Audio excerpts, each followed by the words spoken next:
Баршаңызға сәлем достар, мен каналыма қош келдіңіздер. Бүгін мен каналымда қазақтың ұлттық тағамдарының бірі жент дайындайтын боламыз.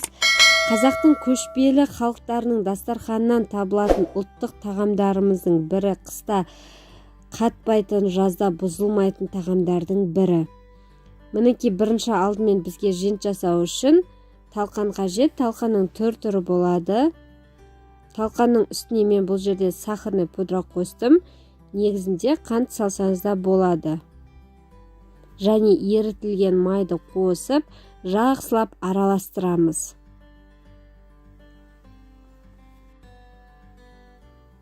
Алдымен қасықпен, содан кейін қолмен араластыра берсеңіз де болады. Бір-біріне бірге бастаған кезде бізде жентіміз дайын деген сөз. Мінекей қараңыздар, формасын осылай ұстап көргенде жақсы ұстаса, бізде дайын. Енді осындай арнайы кез келген үйдегі формочкаларыңыз болсын, төрт бұрышты дөңгелек ыдыстар болсын, соларға салып, нығыздап үстін басып, холодильникке 1 сағатқа қоямыз. Менде формаларға салдым, және де осындай ыдысқа саламын. Жентті біз шай дастарханға қоямыз. Дәмін ерекше сақтайтын, бұзылмайтын ұлттық тағамдардың бірі.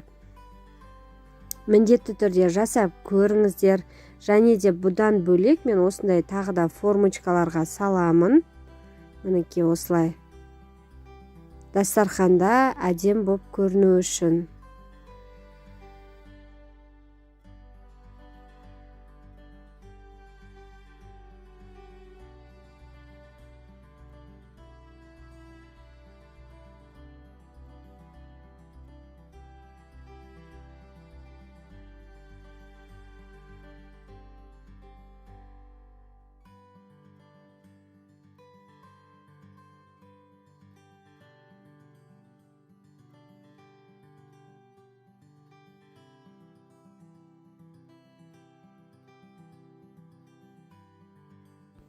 Енді дайын болған жентімізді 1 сағатқа тоңазытқышқа, яғни морозилникке қойып қоямыз.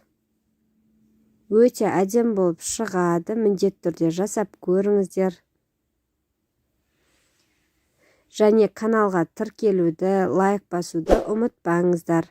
Мінекей бізде дайын болды. Сіздермен болған Айжан Ерболатқызы.